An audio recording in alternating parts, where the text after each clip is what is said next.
3 days after my C-section, my husband walked into my hospital room with his arm around his secretary and dropped divorce papers on the tray beside my untouched lunch. "Take $3 million and sign it," he said. "I only want the kids." That exact moment, was when Daniel Mitchell destroyed his own life. But he didn't know it yet. And honestly, neither did I. The room smelled like antiseptic and warm plastic. Hospitals always have that strange mix of clean and stale, like something wiped down too many times but never quite fresh.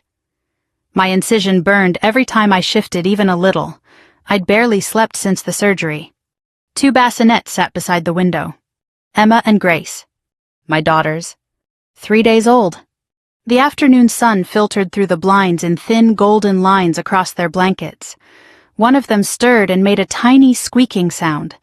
The kind of sound that makes your heart jump before your brain even catches up. Daniel didn't even glance at them. He stood near the foot of my hospital bed like we were discussing a roofing estimate. "Carolyn," he said, sighing slightly, "let's not drag this out." Behind him stood Lindsay Parker. 32 years old, blonde, perfect posture, the executive assistant who'd worked at Mitchell Construction for 2 years. She looked uncomfortable but not guilty. Just awkward, like someone waiting for a meeting to end. Daniel slid the envelope across my tray table. "I had a lawyer draw everything up," he said. "It's fair." My fingers felt numb as I picked up the papers. Divorce petition. Asset division. Custody agreement. Full custody to Daniel Mitchell. I stared at the page for a long moment. Then I asked quietly, "You want the babies?" "Yes." His voice didn't hesitate. "They'll have stability with me, a proper home." I almost laughed. Daniel hadn't changed a diaper in his life. He gestured toward the envelope again. "There's a cashier's check, $3 million. $3 million. He said it the same way someone might say 300. "Think of it as a clean break," he added. I looked up at him. At Lindsay. At the wedding ring still on his finger. "You're serious," I said. Daniel rubbed his jaw like he was tired of explaining something obvious. "You just had major surgery. Your emotions are all over the place. I'm trying to make this easier." Then he lowered his voice slightly. "You're not in a position to raise newborn twins right now." Behind him, Lindsay shifted her weight. I noticed something then. Her hand resting lightly against his back. Comforting. Like they'd practiced this scene. Something cold settled inside my chest. Not rage, not even heartbreak. Just clarity. I turned my head toward the bassinets. Grace had woken up. Her tiny fists stretched above her head, her mouth opening in a small, silent yawn. Emma slept on her cheek, pressed against the blanket. Daniel followed my gaze. "They'll have a good life," he said. "I can provide things you can't." I looked back at the papers. 10 years. 10 years of marriage.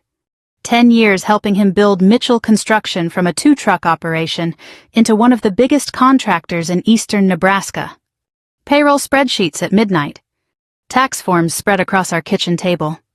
Calling subcontractors when Daniel forgot.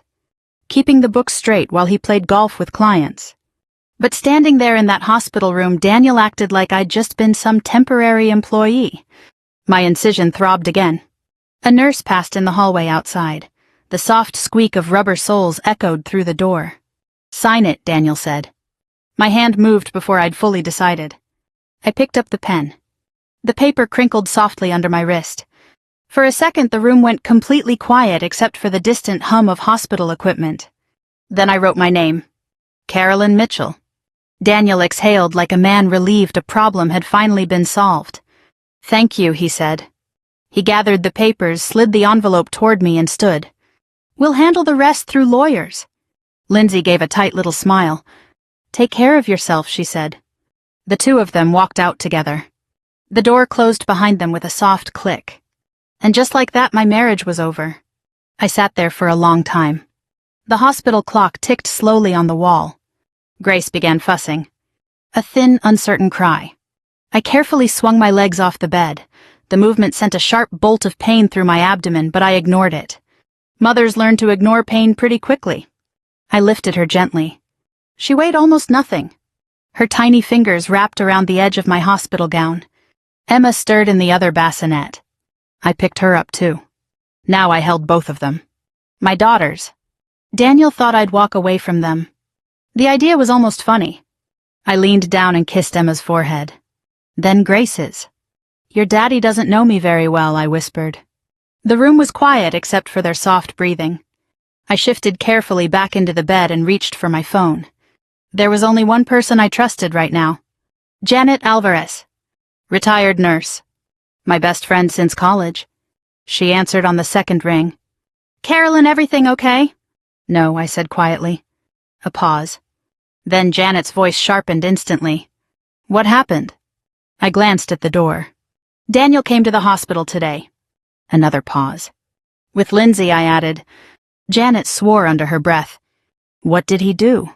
"He offered me $3 million to give him the babies." Silence. Then slowly, "Please tell me you threw something at him." "No," I said. I signed the papers. Janet went very still. "Carolyn, I need your help." The words felt heavy in my throat. "I'm leaving tonight." A long breath came through the phone. "Are the babies coming with you?"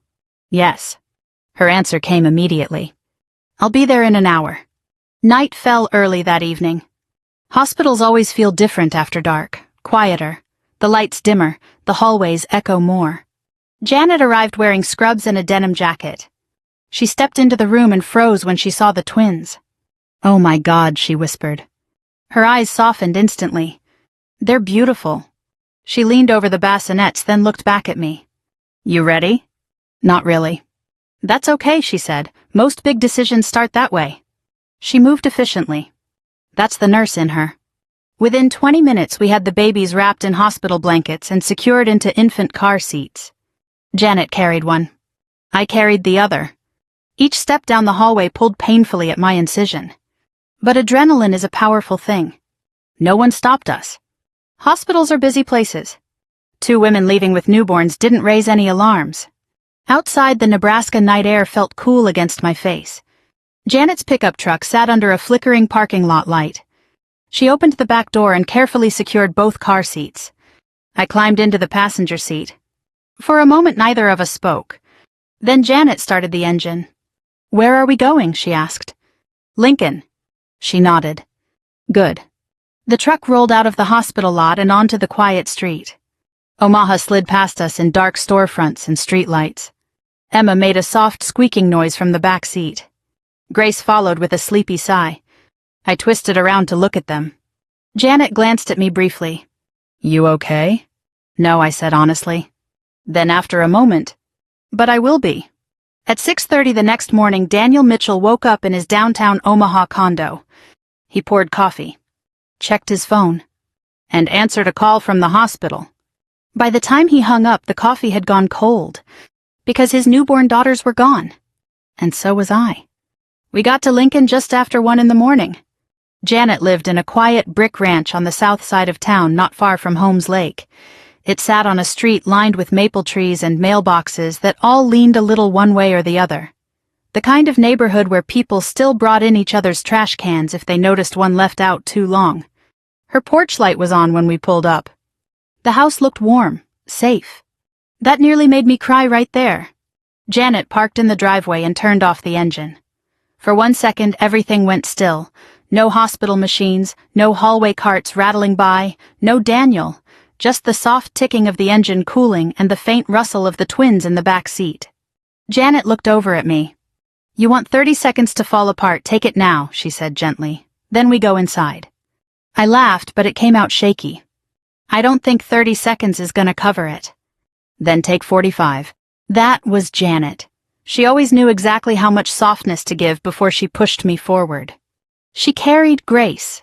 I carried Emma. Every step up her front walk hurt. My abdomen felt tight and hot under the waistband of those giant hospital mesh underwear and borrowed sweatpants. I smelled faintly like hospital soap and milk and fear. Inside, Janet had already set up her spare room. A bassinet borrowed from her daughter. A stack of diapers on a folding table. 2 little pink blankets she'd clearly bought in a hurry on the way over. A lamp glowing low in the corner. That room undid me more than the divorce papers had. I stood there with Emma in my arms and looked at the bassinet and the changing pad and the little bottles lined up on the dresser, and suddenly I couldn't keep holding myself together. I sat down on the edge of the bed too fast and sucked in a breath from the pain. Janet took Emma from me without a word. Then I covered my face with both hands and cried. Not the polite kind either. I mean the ugly, exhausted crying that starts in your chest and makes your whole body shake. The kind you do when there's no one left to impress. Janet let me cry for maybe a minute. Then she said, "All right, enough. You can break down, but you're not staying down." I lowered my hands and looked at her. Mascara from 2 days ago had probably smeared halfway to my ears. My hair was greasy, my face was swollen from surgery and crying and no sleep. I must have looked like hell. And somehow that helped. Because I had no energy left for pretending. "I don't know what I'm doing," I whispered. "Yes, you do," Janet said. "You're protecting your girls." The words landed hard. Because that was true.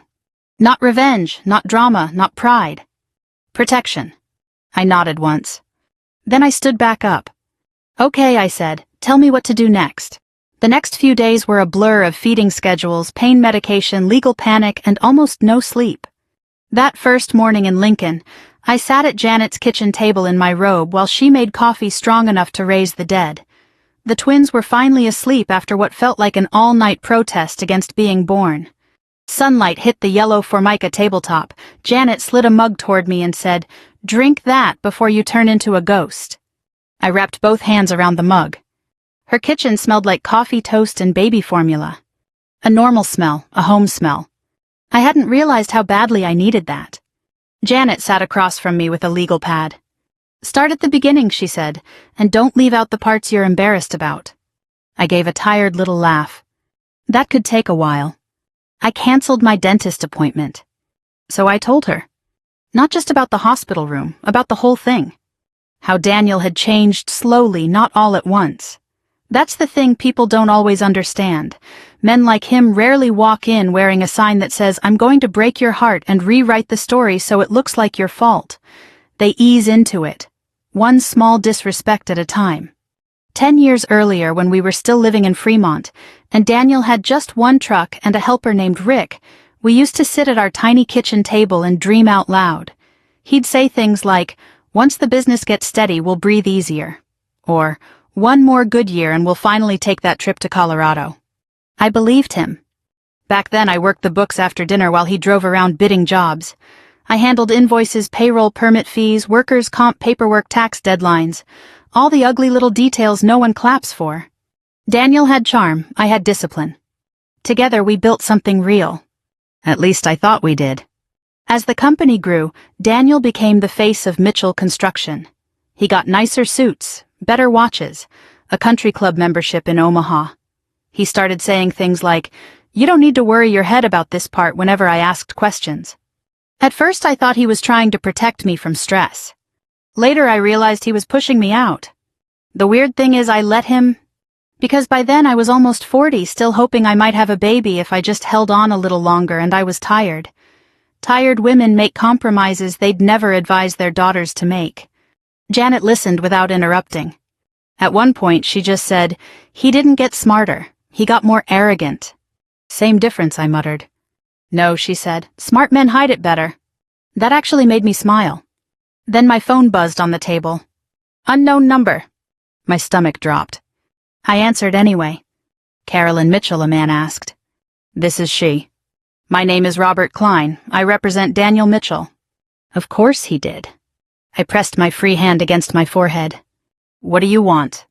"Mr. Mitchell is deeply concerned for the welfare of his children. He would prefer to resolve this privately." I almost admired the nerve. "Privately," I said. He served me divorce papers in a hospital room with his mistress standing there. The lawyer ignored that. "If you return the children immediately, Mr. Mitchell is prepared to be generous." I let out a short laugh. He already tried generous. There was a pause. Then his voice cooled. "If you do not cooperate, this may become a custodial abduction matter." That phrase hit like ice water. Custodial abduction. My daughters were 3 days old, and some man in a tie was already reducing them to a legal strategy. "I am their mother," I said. "Yes," he said smoothly. "But you left the hospital in a highly emotional state shortly after major surgery. That won't play well, Mrs. Mitchell." I gripped the edge of the table so hard my knuckles hurt. Janet was watching me. She could tell from my face this wasn't good. The lawyer kept going. Mr. Mitchell is willing to overlook the current disruption if you bring the twins back today. Tell Mr. Mitchell, I said, my voice shaking now, that if he wants to talk about disruption, he can start with bringing his secretary to my hospital room. Then I hung up. My hands were trembling. Janet reached over and took the phone away from me. Good, she said. Now cry later. Right now we make a plan. That afternoon Daniel went on local television. Janet had the news on in the living room while she folded baby clothes. I was in the recliner trying to get Grace to latch properly while Emma slept on my chest. The anchor's voice turned serious. Our next story involves Omaha businessman Daniel Mitchell, who says his newborn twin daughters were taken from the hospital by his estranged wife. I looked up so fast Grace slipped off and started wailing. Then Daniel appeared on screen. Gray sport coat, concerned expression, controlled voice. I knew that look. He used it with inspectors and bank officers and anyone else he wanted to charm into agreement. This is a private family matter, he told the reporter, but I'm worried. Carolyn has been under a lot of emotional strain. I just want my daughters safe. I stared at the screen. He even looked tired in a flattering way, like a man nobly carrying a burden. I could feel heat rising up my neck. He kept talking. My only concern is those little girls. They need stability. They need medical follow-up. If Carolyn sees this, I'm asking her to do the right thing. Janet muted the TV. The room got very quiet except for Grace crying and my own breathing, which had gone ragged. Look at me, Janet said. I didn't. Because if I did, I was afraid I'd throw the remote through her television. Carolyn. I looked over. He's building a story, she said. I swallowed hard. I know. He's making you sound unstable. I know. And if you sit here and do nothing, that story becomes the truth. I looked back at the blank TV screen. My reflection stared back at me, pale, tired, angry. Something in me shifted then. Not into rage. Into decision. Because I finally understood what Daniel was counting on. Not that I'd run. That I'd be too ashamed, too hurt, too physically wrecked to fight back in a way that mattered. He thought if he looked polished enough and talked calmly enough, no one would notice what he'd done. He forgot I knew where all the paperwork lived. Not physically, not anymore, but in my head.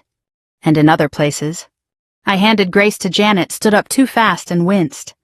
Where are you going? She asked. To wash my face, I said. Then I stopped in the doorway and turned back. And tomorrow I'm hiring a lawyer. Janet nodded once. Good. I took another step, then stopped again. There's more, I said.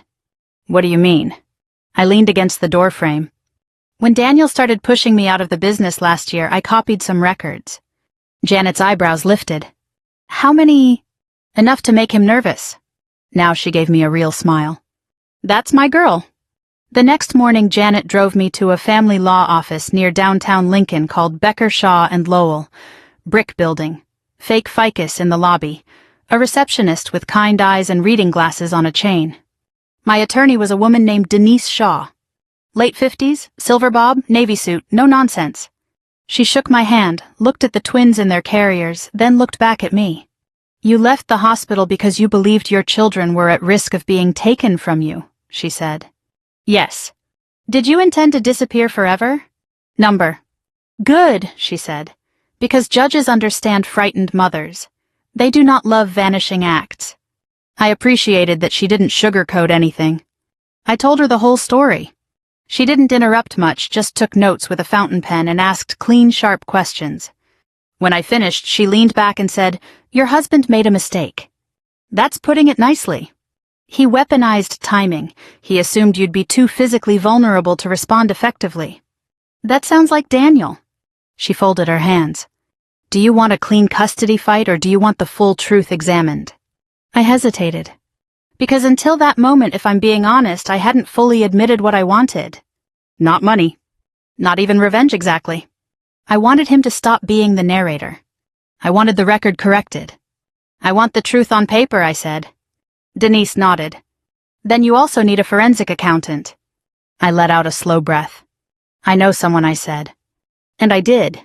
A man named Tom Weller in Grand Island. Quiet, methodical former IRS auditor. I'd met him years earlier during a compliance mess involving a subcontractor. Daniel hated him because he noticed things, which meant I trusted him instantly. Denise gave me a long look. You came in more prepared than most. I almost said I spent 10 years married to a man who taught me to expect the worst. Instead, I just said I learned from experience. When Janet and I got back to the house, the sky had gone flat and gray. One of those Nebraska afternoons where everything looks a little tired. Emma started crying before we'd even gotten inside. Then Grace joined in. I stood in Janet's kitchen with a diaper bag sliding off my shoulder, my incision-aching court paperwork tucked under one arm, and 2 screaming newborns in front of me, and for one ugly moment I almost lost my nerve. I almost called Daniel. Not because I wanted him back. Because I was tired. That kind of tired makes bad ideas sound reasonable. I could hear the voice in my head.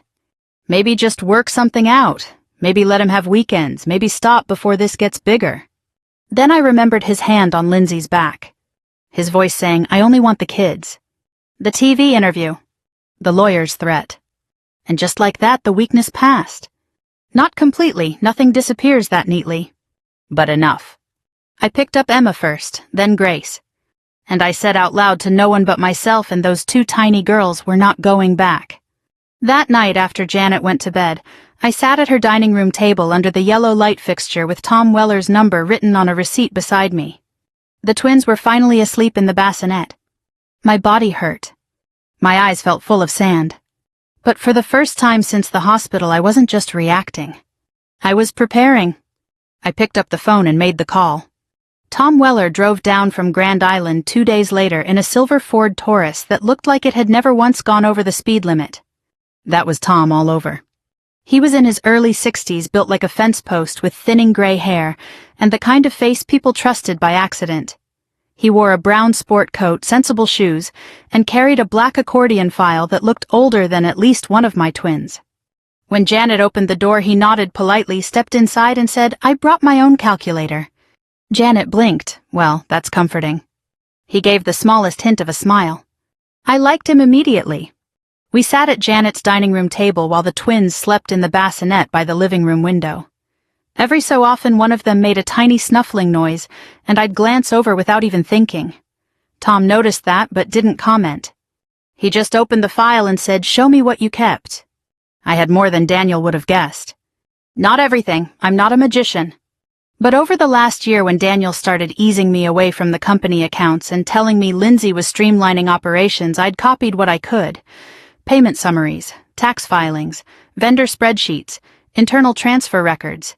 A few emails I'd printed because something about them had made my stomach tighten at the time, though I hadn't been able to explain why.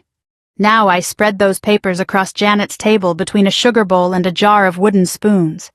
Tom adjusted his glasses and began sorting. He barely spoke for the first half hour, just made neat little stacks and scribbled notes in tiny block letters. Once he asked, did Mitchell Construction always use Prairie West Logistics? No, I said. That vendor showed up about 18 months ago. He nodded once and wrote something down. Then, after another few minutes, he tapped one sheet with the eraser end of his pencil. This subcontractor ID number is incomplete. I leaned in. What does that mean?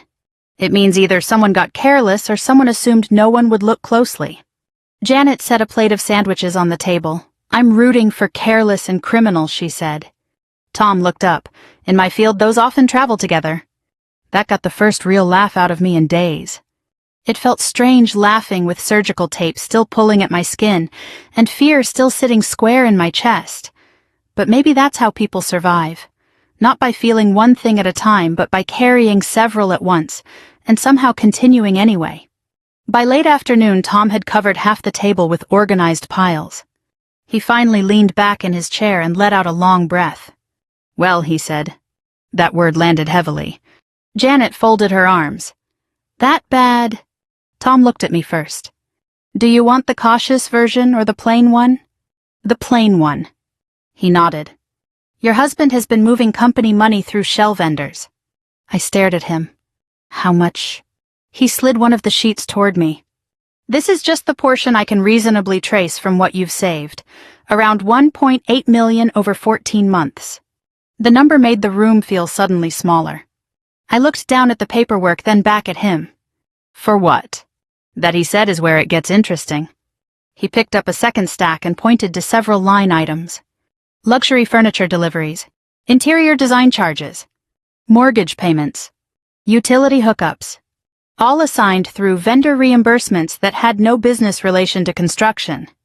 Does this address mean anything to you? He asked. I looked at the page. West Maple Road, Omaha. Number. Then I looked again. And something clicked. I'd seen that zip code on a forwarded mail slip once months earlier in Daniel's glove compartment. Not a business address. A home. I sat back slowly. He bought her a house. Tom didn't answer right away, which was answer enough. Janet muttered something in Spanish under her breath that I didn't quite catch, but it definitely wasn't church language. For a few seconds I just sat there hearing the refrigerator hum and one of the babies sigh in her sleep. A house. While I was doing fertility injections in our bathroom for 2 years, praying maybe this round would be the round that worked, Daniel was buying his secretary a house. I should tell you something that isn't flattering. I didn't cry. I didn't fall apart. I got embarrassed. Not because of him. Because of me. Because there's a particular kind of humiliation that comes with finally seeing how long you've been lied to. You start replaying old conversations and realizing the truth had been sitting right there in the room with you, smiling while you poured the coffee. Tom must have seen something on my face because his voice softened a little. This is not on you. I looked at him. He shrugged once. Men like Daniel rely on confidence, not brilliance, confidence. They count on other people doubting themselves first. That helped more than he probably knew. I stood up carefully, walked to the bassinet and checked on the twins, even though they were fine. Emma's hand had slipped out from under her blanket. I tucked it back in. When I turned around, Janet was watching me. You okay? She asked. No, I said. Then I took a breath. But I'm listening. So Tom kept going. The shell companies were flimsy. At least 2 appeared to exist mostly on paper. Prairie West Logistics had no proper operating history. Another subcontractor, Midwest Earth Solutions, shared a mailing address with a UPS store. The false invoices weren't elegant either, just frequent enough and scattered enough that a lazy reviewer might skim past them. Daniel had gotten sloppy. Or maybe greedy. Tom tapped the stack again. He's making a big move, he said. That's usually when people get careless. What kind of big move? He looked over at me. Mitchell Construction is up for the Nebraska Highway resurfacing contract, right? I nodded. It was the one Daniel had been obsessed with for months. $40 million, state-level visibility. The kind of contract that moved a local company into a different category entirely. Tom folded his hands. If he lands it, he'll use the win to bury questions. People love success. It makes them less curious. Janet sat down again. So what are we talking about here? Tax fraud, embezzlement? Tom gave one of his careful little non-committal shrugs. I'm talking about enough misconduct to trigger a closer look, maybe several.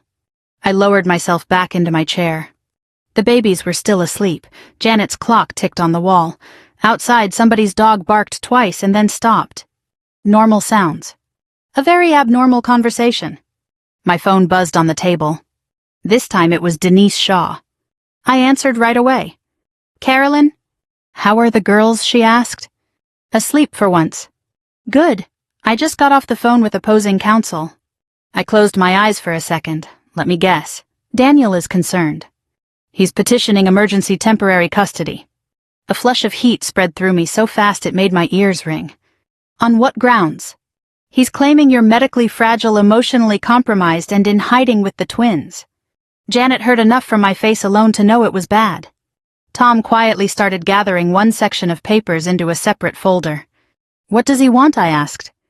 Denise's voice stayed calm, which somehow made it worse. He wants the children produced before the court within 72 hours. I pressed my hand against my incision. Not because it hurt more in that moment, because I needed something solid to hold on to. And if I do that, then he'll present himself as the stable parent with resources. I laughed once, short and humorless. Resources, that's one word for stolen money. There was a beat of silence on the line. Then Denise said, "Do you have something?" I looked at Tom. He gave the tiniest nod. Yes, I said, maybe.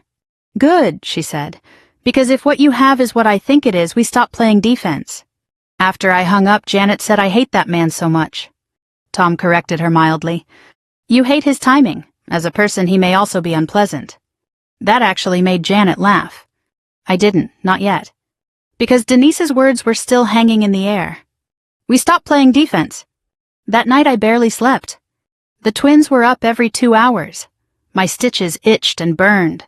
My milk came in harder, which meant engorgement, crying babies, damp nursing pads, and one point around 3 in the morning when I sat on the edge of Janet's bed in the dark and seriously considered whether I was strong enough for any of this.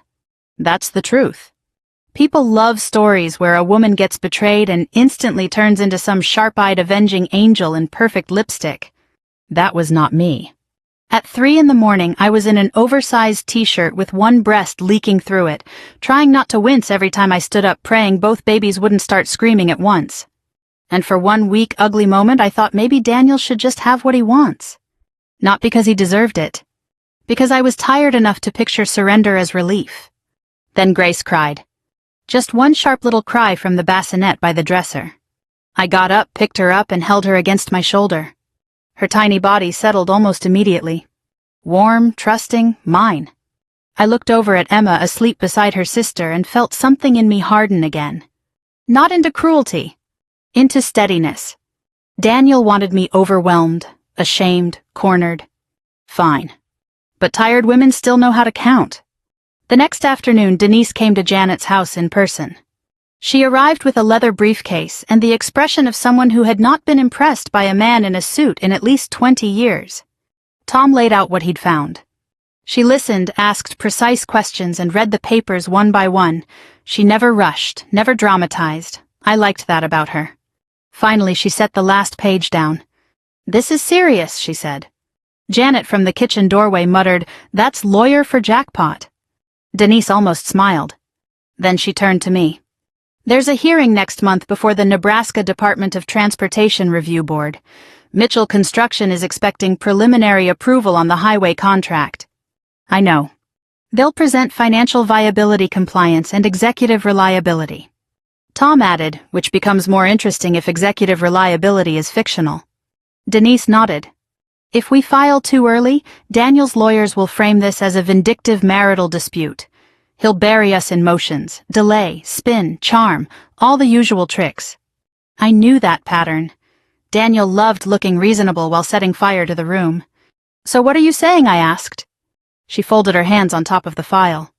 I'm saying the best place to expose this may not be family court. Janet stepped fully into the room now. Then where? Denise looked at me. At the contract hearing. The words just sat there for a second. At the hearing. Publicly.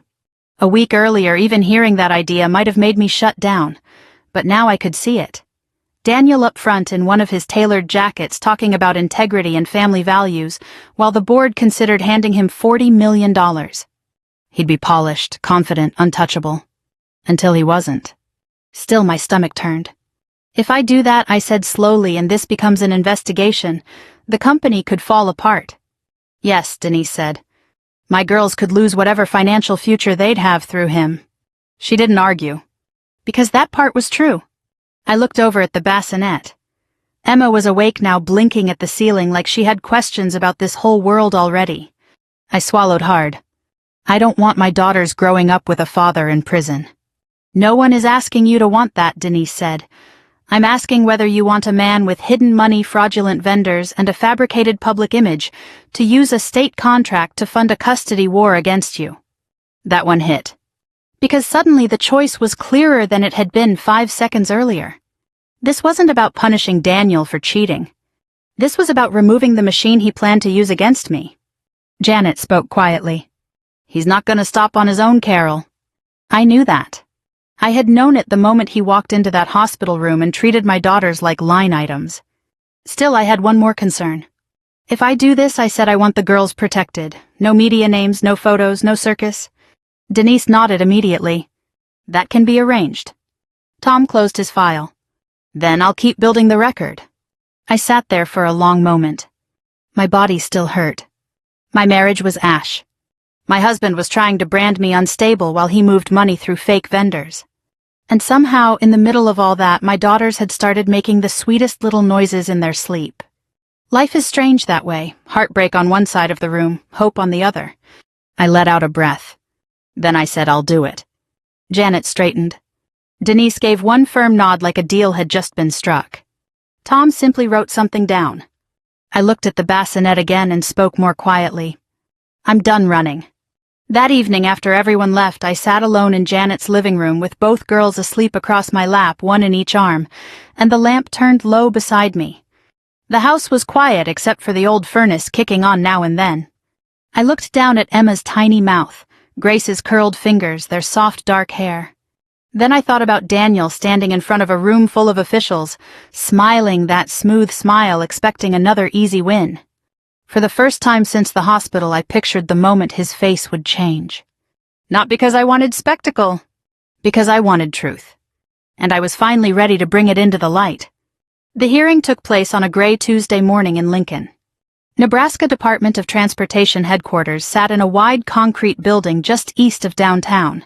Not fancy. Government buildings rarely are. Long hallways, fluorescent lights, a faint smell of copier toner and old carpet. Janet drove us there in her pickup. I sat in the passenger seat with the twins' car seats behind me. Emma slept the whole drive. Grace made soft little hiccup sounds every few minutes. My stomach twisted the closer we got. Not fear exactly. More like the feeling you get before stepping into very cold water. Janet noticed my hands gripping my coat. You're shaking, she said. I know. You can still walk away. I turned to look at her. No, I said quietly, I can't. Because if I did, Daniel would keep telling the story his way. And eventually everyone would believe him. We parked across the street. Tom met us on the sidewalk carrying his same accordion file. Denise arrived 5 minutes later in a dark blue coat and low heels that clicked sharply on the pavement. She looked at the babies first. Those two are about to attend their first government meeting, she said. Janet snorted. Welcome to Nebraska. Inside the hearing room looked exactly how you'd imagine. A long table for the board. Rows of folding chairs. A podium near the front. State flags in the corner. About 20 people scattered around contractors' staff, a few reporters who'd come mostly out of habit. Highway contracts were routine business here. Mitchell Construction was scheduled second on the agenda. We took seats near the back. The twins stayed quiet, which felt like a miracle. My incision still ached when I shifted, but I barely noticed anymore. Adrenaline does strange things to pain. At 9 sharp, the board members filed in. 5 of them. Serious expressions. Coffee cups. Stacks of paperwork. The chairman cleared his throat. Let's begin. The first contractor presented a bridge repair proposal. I heard maybe half of it. My focus kept drifting toward the door. Then it opened. Daniel walked in. Gray suit, blue tie, perfect hair. Lindsay followed behind him, carrying a leather portfolio. They didn't see me at first. Daniel shook hands with 2 board members, smiling easily, confident the way he always was before big deals. For a moment watching him, I felt something strange. Not love, but familiarity. The memory of the man I used to believe in. Then Lindsay leaned close to whisper something in his ear. And that memory vanished. They took seats near the front. The chairman shuffled papers. Next item, Mitchell Construction, Highway Resurfacing Proposal, District 4. Daniel stood, buttoned his jacket, walked to the podium. He looked exactly like the man who'd appeared on television the week before. Calm, responsible, concerned father, respected businessman. I appreciate the board's time today, he began. His voice filled the room. Confident, polished. He spoke about workforce reliability, cost efficiency, years of successful projects across eastern Nebraska. Then he said the line that made my stomach tighten. At Mitchell Construction, we believe integrity is the foundation of every road we build. Janet leaned toward me and whispered, well, that's bold. Daniel continued. He talked about job creation, community partnerships, safety compliance. Every sentence sounded clean and respectable. Exactly the story he wanted told. Then Denise touched my arm. Now, she said quietly. My heart jumped hard in my chest. I stood. Every movement felt louder than it probably was. My coat rustled. One of the car seat handles clicked. People turned. Daniel glanced over casually and froze. For a second he didn't seem to understand what he was seeing. Me, standing in the back of the hearing room, holding Grace, with Emma sleeping in the carrier beside Janet.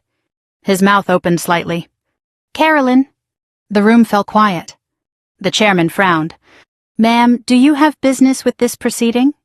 Denise stepped forward beside me. "Yes," she said calmly, "we do."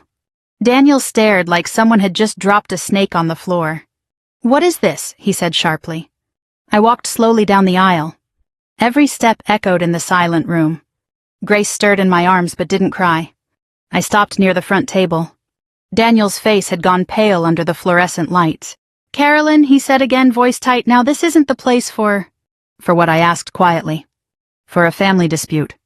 Denise spoke before he could continue. "My client has information directly relevant to the board's evaluation of Mitchell Construction." The chairman leaned forward. "What kind of information?" Tom stepped up beside us and placed his accordion file on the table. "Financial documentation," he said. Daniel's eyes flicked to the file, then back to me. Something in his expression changed. Not anger. Calculation. "Carolyn," he said, lowering his voice slightly, "whatever this is, we can discuss it privately." I looked at him. Really looked. This was the man who thought $3 million could make me disappear. I shook my head once. "Number." Tom slid a small USB drive across the table toward the board. "This contains internal accounting records, subcontractor payment histories, and vendor documentation associated with Mitchell Construction." One of the board members picked it up. "What are you alleging exactly?" Tom answered calmly. "Potential financial misconduct." The room got very still. Daniel laughed once, but it sounded forced. "This is ridiculous," he said. "My estranged wife is upset about our divorce." Denise spoke again. "The documentation includes false vendor invoices, shell companies, and off-book transfers, totaling approximately $1.8 million. Now the reporters in the back started paying attention. Pens moved. Phones came out. Daniel's confidence cracked. "That's nonsense," he snapped. Tom didn't react. One of the board members handed the USB to a staff technician. "Let's review it." The technician plugged it into a laptop connected to the projector screen. The first document appeared. Payment logs. Vendor names. Transfer totals. Tom pointed. Prairie West Logistics. Midwest Earth Solutions. Neither entity maintains legitimate construction operations. Daniel's jaw tightened. "These are legitimate subcontractors." Tom flipped another page. "Both mailing addresses correspond to commercial mailboxes." The chairman looked at Daniel. "Mr. Mitchell." Daniel shifted his stance. "I'll need to review whatever these people claim to have." Then another document appeared on the screen. An email. From Lindsay Parker. Subject line vendor transfer. The room read silently as the message displayed. "Don't worry, I moved the funds through Prairie West again. Same method worked last quarter." Lindsay's face went white. Daniel turned toward her. "What is this?" She looked stunned. I didn't... Another email followed. This one referencing a property purchase. Mortgage payment confirmation attached. The address appeared on screen. West Maple Road. The board members exchanged glances. One of them leaned toward the microphone. "Mr. Mitchell, is this property connected to your business operations?" Daniel's voice had lost its smooth edge. "Number." Tom spoke quietly. "Company funds paid the mortgage." That was when Daniel exploded. "This is harassment," he shouted. "A bitter divorce stunt." Grace shifted in my arms. I bounced her gently without looking away from him. "No," I said. My voice stayed steady. "I spent 10 years keeping your books straight." Daniel pointed at me. "You're trying to destroy everything." I shook my head. "No," I said softly. "You did that when you started lying." Silence spread across the room. The chairman cleared his throat. "Given the seriousness of these allegations, this board is suspending Mitchell Construction's contract consideration pending a full investigation." A reporter whispered something excitedly behind us. Daniel looked around like the room had suddenly tilted. "You can't do this," he said. But the decision had already been made. The chairman gathered his papers. "This meeting is adjourned." Chairs scraped the floor. People stood. Phones rang. Daniel turned back toward me, eyes blazing. "You've ruined my company." I adjusted Grace against my shoulder. "No," I said again. "I just stopped protecting it." Then I turned and walked out of the room. Janet followed with Emma. Tom closed his file. Denise gave Daniel one polite nod before leaving. Outside, the cool Nebraska air felt different somehow. Lighter. Janet looked at me. "Well," she said. That was something. Grace yawned against my shoulder. Emma stretched in her seat. I looked down at them both. And for the first time since the hospital room, my chest felt like it could finally breathe again. The investigation started faster than I expected. Within a week of the hearing, 2 state auditors showed up at Mitchell Construction's office in Omaha.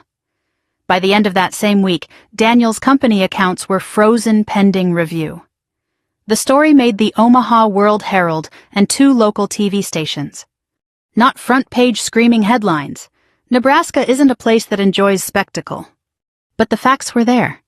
Questions about subcontractors, suspended contract review, financial irregularities. Daniel called me 3 times that first day. I didn't answer. The 4th time, Denise called instead. "He'd like to speak with you through counsel," she said. "That sounds healthier for everyone," I replied. By then, the twins were almost 5 weeks old. Life had settled into a strange, quiet rhythm at Janet's house. Feedings every few hours, laundry that never seemed to end. Stacks of diapers. The small repetitive routines of caring for newborns. For a while, that rhythm felt like the only stable thing in my life. Outside Janet's kitchen window, October crept into Nebraska slowly. The leaves around Holmes Lake started turning copper and red. Mornings smelled like cold air and wet grass.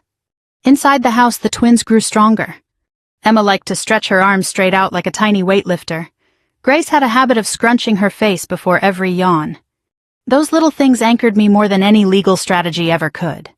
One afternoon, Janet sat across from me at the kitchen table while I bounced Grace gently on my knee.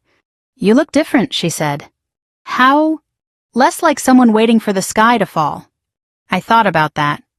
Maybe because it already did. She nodded slowly. "Fair point." The legal process moved in its usual slow, careful way.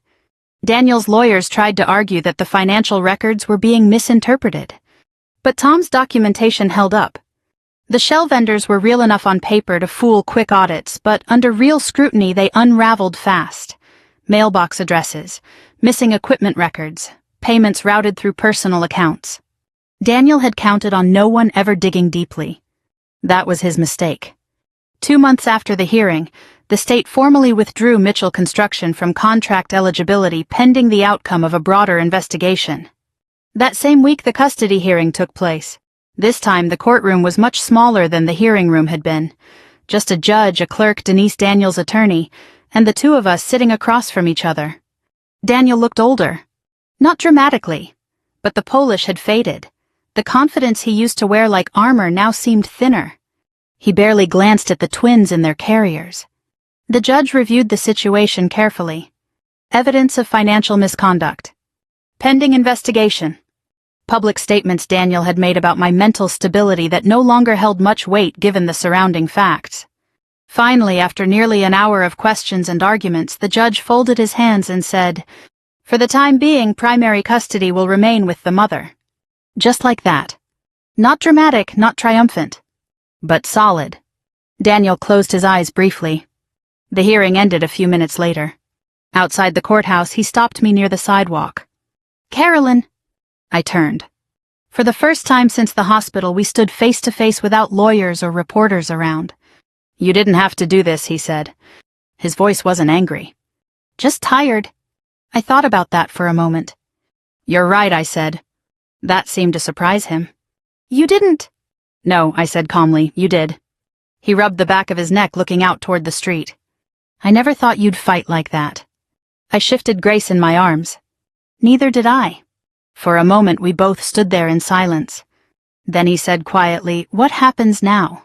I answered honestly, "You figure out what kind of father you want to be." Because despite everything, that part was still his choice. He nodded once. Then he walked away. I didn't watch him go. 6 months later, my life looked very different from the one Daniel had tried to negotiate in that hospital room. The twins were thriving. Emma laughed easily. Grace studied everything like she was already planning something. Janet still came over twice a week, usually bringing groceries and commentary about my cooking. "You're a good bookkeeper," she told me one night, "but we need to talk about your chili." "That's rude," I said. "It's honest." Denise helped me finish the paperwork to open my own small accounting service.